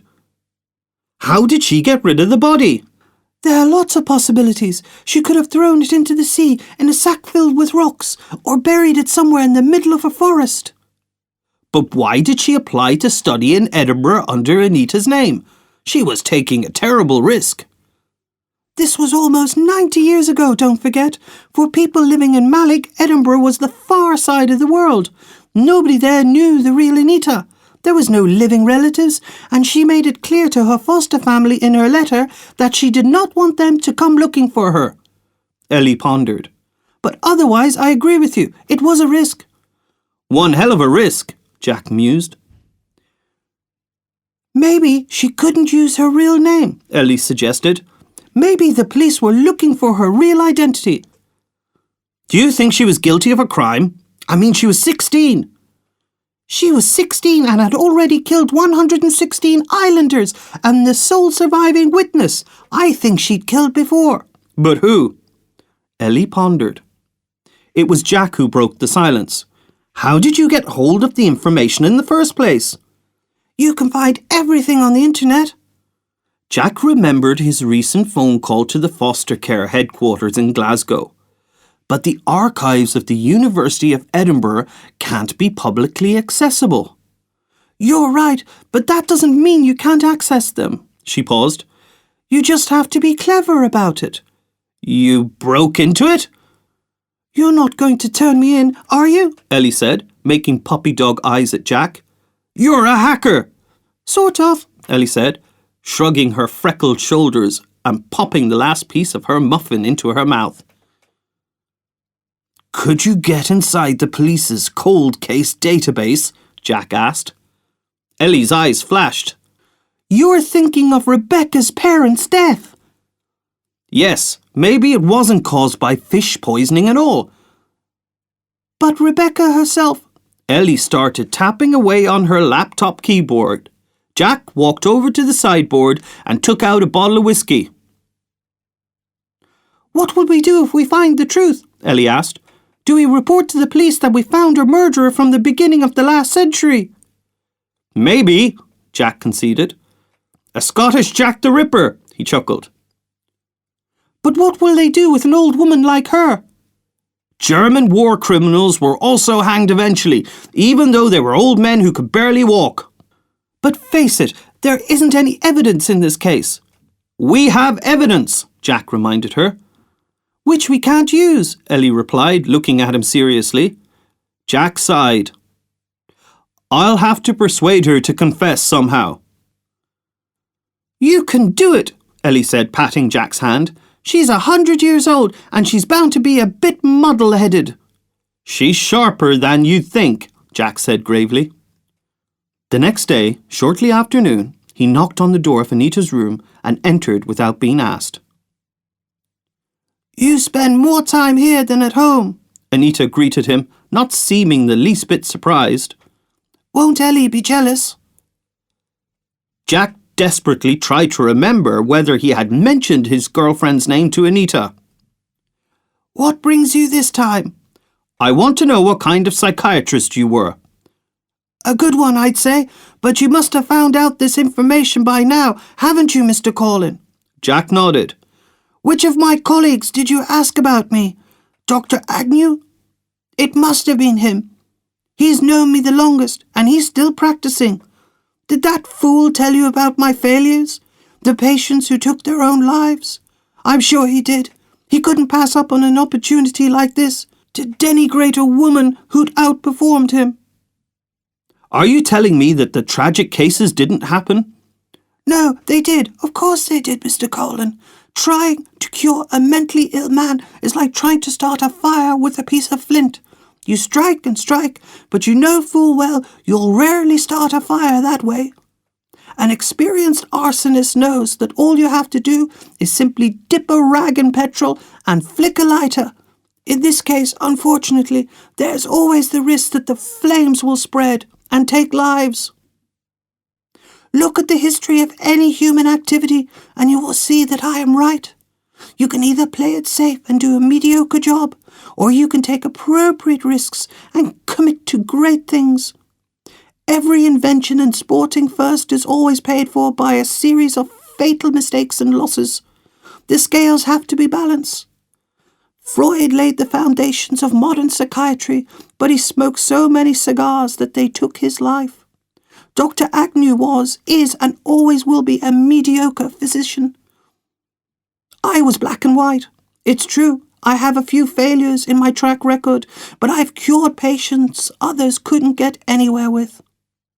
Like the boy who was afraid of the dark, Jack mentioned. Oh, Anita smiled. Of course, Tony. That fool Agnew didn't realise what exactly Tony's fears stem from. He didn't realise that the poor lad's father was beating him and then locking him in a cupboard while he raped his wife. And you realised that? I saw it, said Anita firmly. I saw the scars on his knuckles, made in a desperate effort to free himself from the cupboard. I saw his eyes narrow angrily whenever I said the word father. He loved his mother and suffered when she was taken from him. An Oedipus complex? What young man doesn't suffer from it? How did you cure him? The wrinkled face beneath Anita's white hair brightened. You know, Tony wasn't exactly a boy anymore. He was 18. He lived with his mother, who'd finally come to her senses and left his father.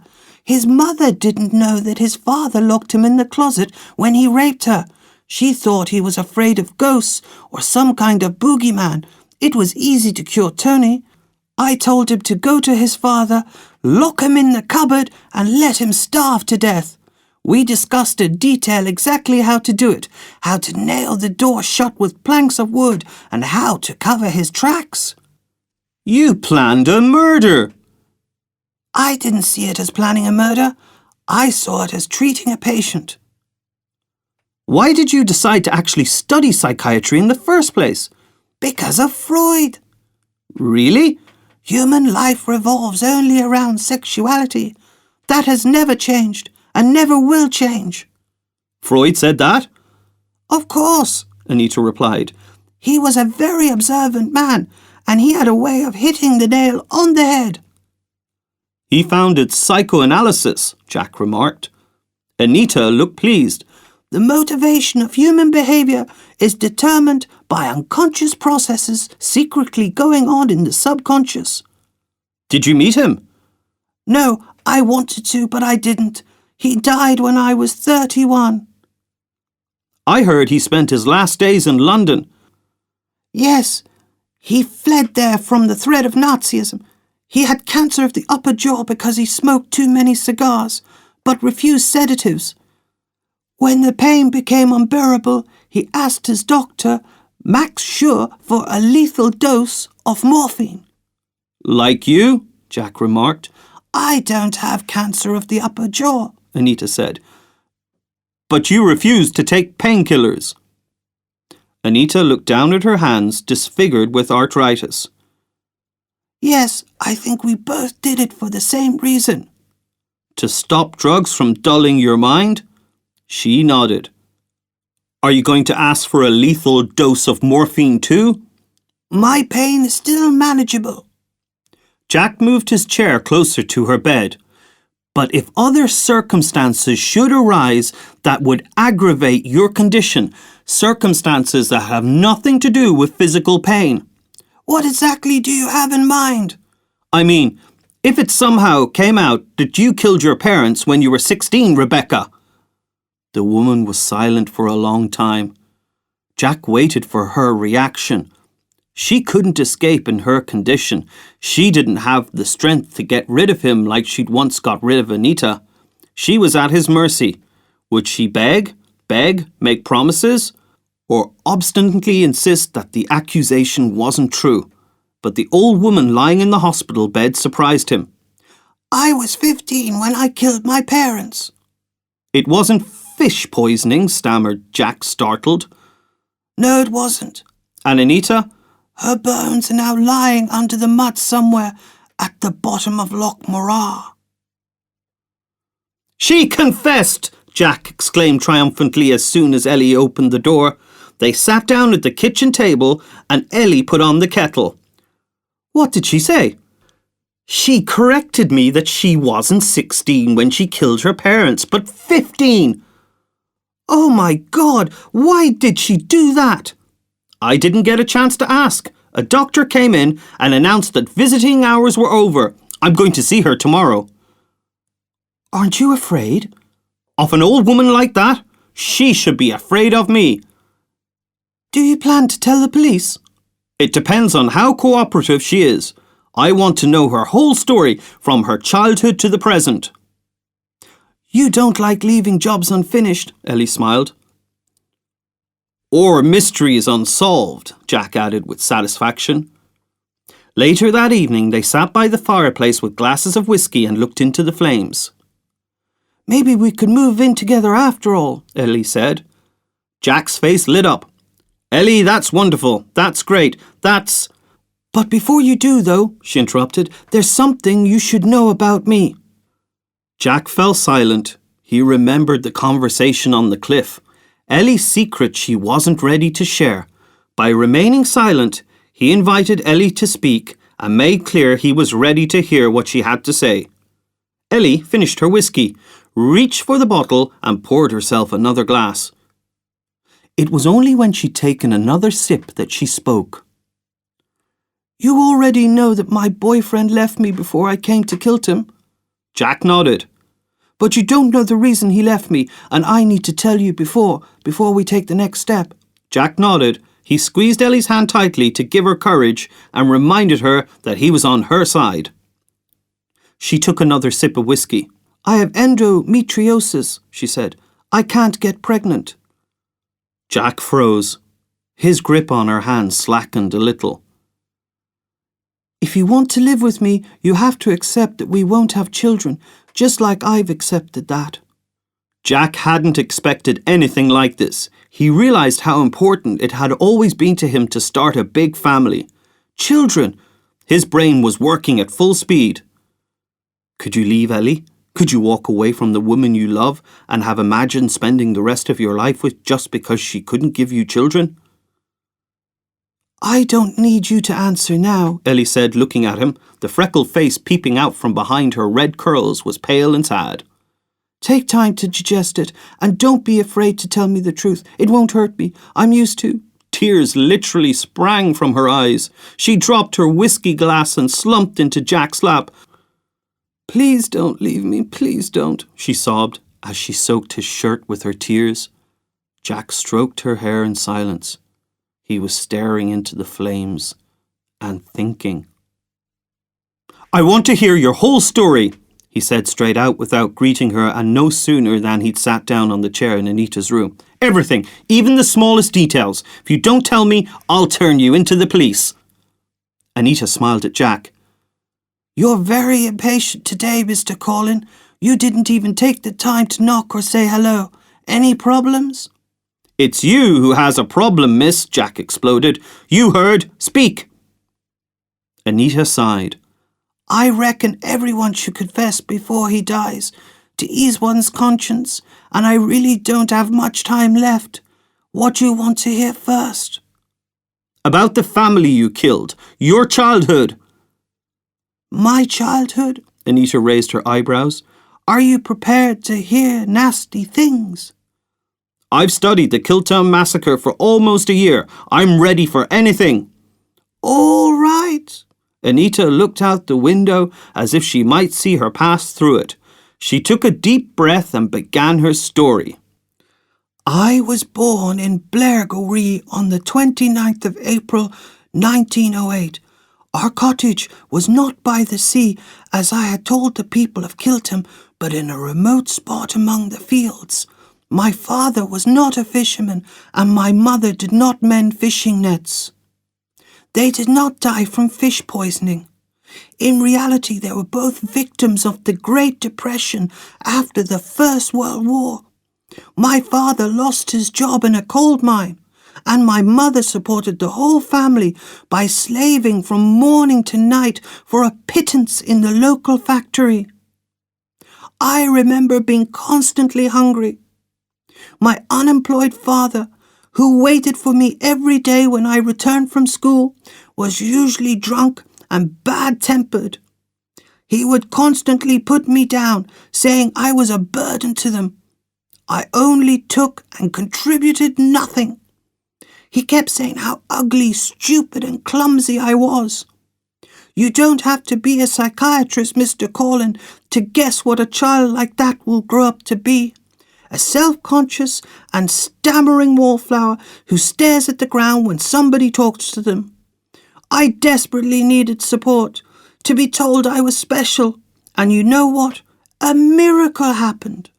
At the age of 12, my father suddenly started saying all the nice things I needed to hear, that I was pretty and smart and clever.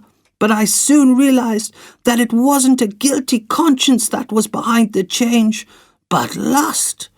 He began to abuse me, and I didn't fight back. I didn't resist, because for the first time in my life he would flatter me. No one knew about it. My mother came home every night exhausted and hardly took any interest in me, nor did my teachers or classmates. The only one who cared about me was my father. Anita reached for a glass of water and took a sip. At the age of 15, however, someone else became interested in me. The devil would come to me in my dreams. He told me that what my father was doing to me was wrong, and that I had to stop it, that I had to get rid of him, and that I had to get rid of my mother too, because she knew what was going on when she wasn't at home and didn't care. He told me about the mysteries of the human psyche, that understanding the principles of the mind is like finding the Holy Grail, and that people who can do that can do anything. He spoke to me in a calm, soothing voice. He told me about my great qualities, that he'd chosen me out of thousands of others, He said that if I accepted him into my life, he would give me a gift that would cause no one to hurt me anymore. That in turn, I would be able to control others and write their destinies. It was the best thing that ever happened to me in my life. I've never regretted it. You know, Mr. Colin, selling your soul to the devil isn't as bad as the movies make it out to be. You don't suffer nightmares. You don't feel fire burning your skin. You aren't boiled alive. Do you think it will stay that way after you die? Jack prompted. Anita was taken aback by the question. I am convinced that if you serve someone faithfully, he has no reason to punish you, she said at last. Being a disciple of God or the devil is one and the same thing. Both have tools they use to reward you for being faithful to them, and tools they use to punish you if you cheat them, and I have always been obedient. How exactly did you kill your parents with the devil's help? With the most powerful weapon ever invented in the world. Words. I was given precise instructions on what to say and when to say it. I was like an inexperienced actor who first has to commit to memory every line and movement he will make on stage, and only then can he go out and perform in front of an audience. The devil comforted me by telling me that all the great thinkers and leaders in human history, Adolf Hitler, Joseph Stalin, Kim Jong-un, had once gone to school. But I didn't mind learning. I wanted to be a good student, and I knew for sure that one day I would write my own dramas like them. I practiced and practiced until one day the devil told me to wait for a sign. What was the sign? The sigil of Baphomet. He showed me what it looked like in a dream, and then I looked for it every day. In the sky, in puddles, on crockery. I didn't have to wait long. On the third night, I accidentally spilled a vase of beads, and it materialized out of thin air. Quite clear and regular. I remember that I could hardly breathe. Even though I believed my nightly conversations with the devil to be true, there was also this worm gnawing at me, making me wonder if I was hallucinating. A lonely, abused girl living with an overbearing father and an overworked mother somewhere among the fields would have been susceptible to hallucinations. The sigil gave me confidence. Then I went into the kitchen where my parents were arguing and said my line. Mother! Father told me I'm prettier than you! It was like casting a spell, like grabbing the right key out of a million different ones and turning it in the lock. One sentence, 9 words, a precisely aimed snowball that would start an avalanche.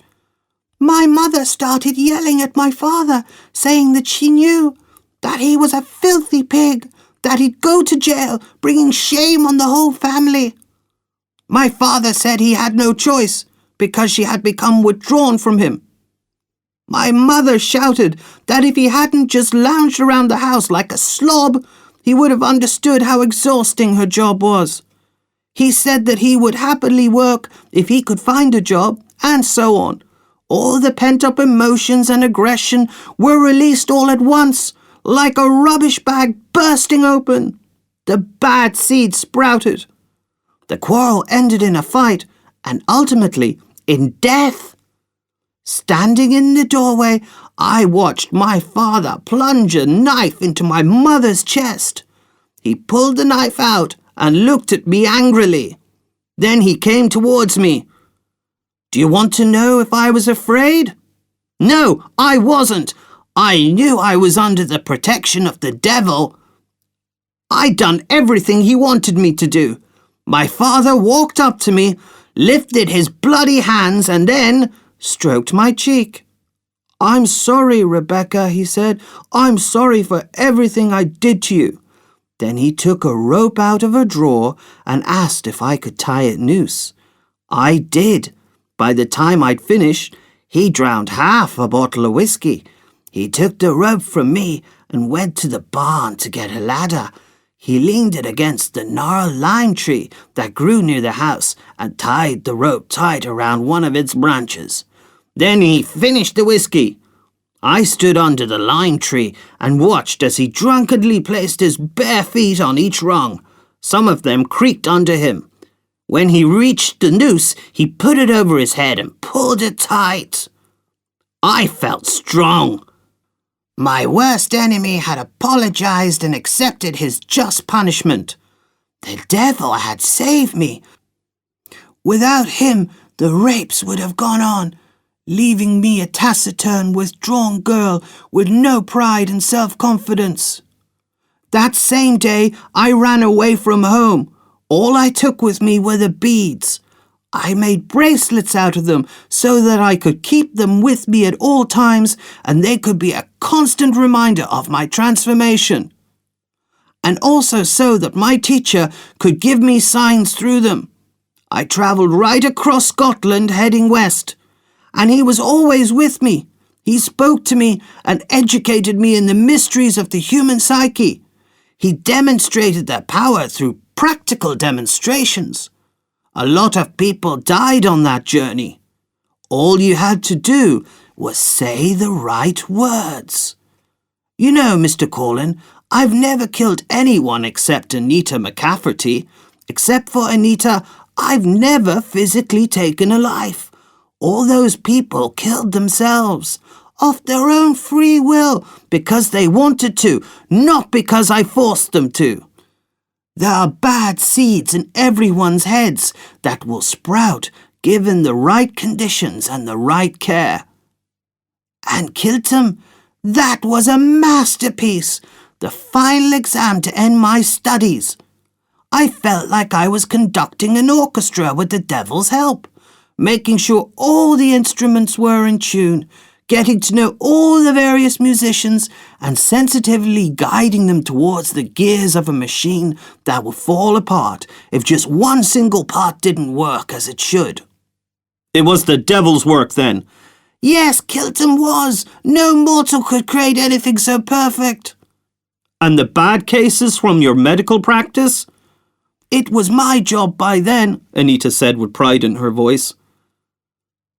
But let's go back to Kìltem. How exactly did you work on the inhabitants with the devil's help? One by one I got to know them and looked into their souls. I listened to their stories.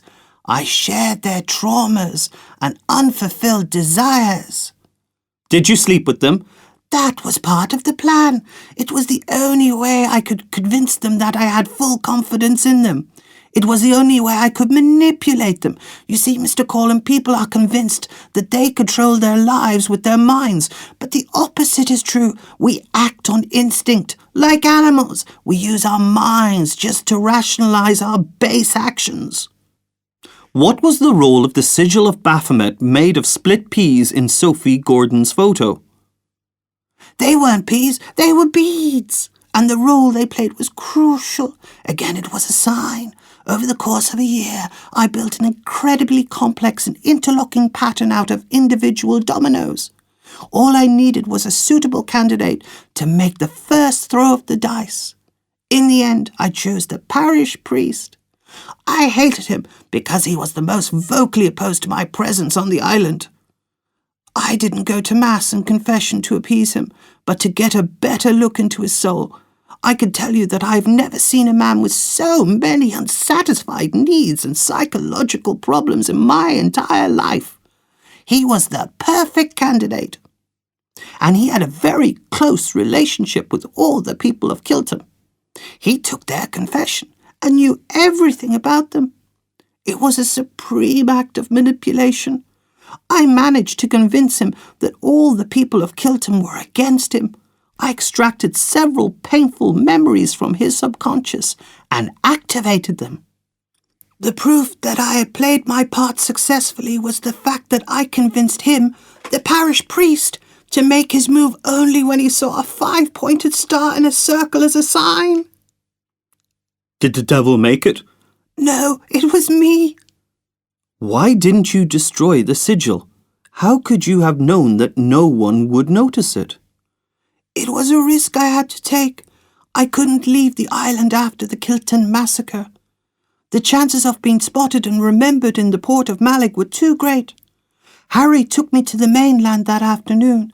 I was reassured by the idea that even if someone did notice the sigil of Baphomet later, they wouldn't be able to interpret it correctly. The other shoe I left on the island like Cinderella was a photograph. I remember the day exactly. The annual sheep shearing. I was stupid. It only dawned on me that I shouldn't let myself be photographed after the photographer pressed the shutter. I wanted to destroy the camera, but the bastard kept a close eye on it. Nobody noticed the 2 clues for a full 84 years, until now.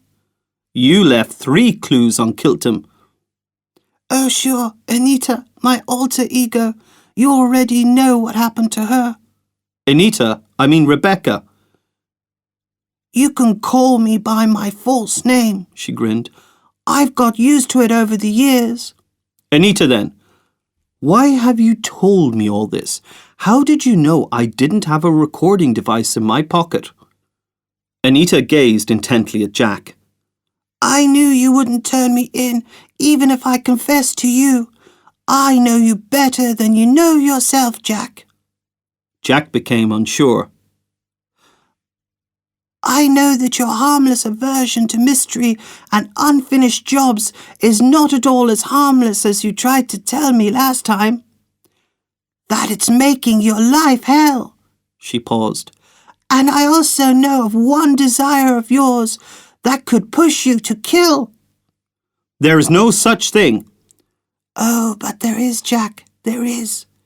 I want you to remember what I'm going to tell you. Anita fixed Jack with her gaze. Her eyes glowed piercing like 2 coals. The most important mission of a human being is to accumulate as much wisdom in life as possible. And when he has accumulated it, he should pass it on to his children. And believe me, there's nothing worse than dying alone. Everyone is full of bad seeds, Jack, and they all sprout one day. You're a senile old bitch, Jack roared. A rotten, disgusting toad. I hope you rot in hell. Anita McCafferty's smile was broad and joyful. From that day, Jack lived happily and contentedly with Ellie on Kìltem. He left the hospice and found a job in the Tourist Information Office. There had been enough death, enough dark stuff. He and Ellie had come to the conclusion that they'd let Anita live out her days in peace. It wasn't worth the stress and energy they'd have to expend on trials and interrogations. They had no desire to avenge the 116 people who died on Kìltem 84 years ago or to reveal the truth about the Kìltem Massacre to the world. It was the past and it should be put to rest. Jack also accepted that he would not have children. He loved Ellie too much to leave her. As promised, they sold one of their houses and moved in together. Month followed month, year followed year. Kìltem was always the same as it had been for thousands of years, except for the crosses. But even those would be swallowed up by the earth in time. One day, Jack learned that Anita McCafferty had died at the age of 102 in her Edinburgh retirement home. That day, he and Ellie celebrated with a whiskey.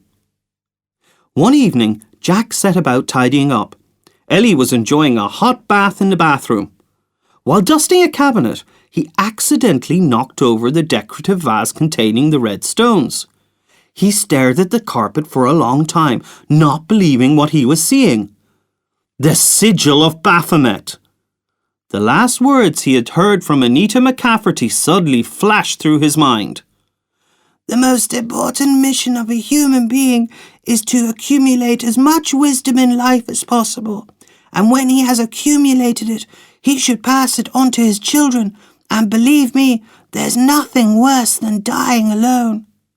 I know of one desire of yours that could push you to kill. I know you better than you know yourself, Jack. You have to punish the person who hurt you, who didn't give you children. There's nothing worse than dying alone. Everyone's full of bad seeds, Jack, and they all sprout one day." Jack tore his gaze away from the sigil. He stood up straight and with an absent, puppet-like expression went out to the barn.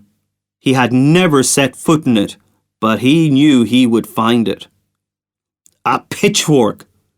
He remembered his resolution not to pick up a pitchfork as long as he lived.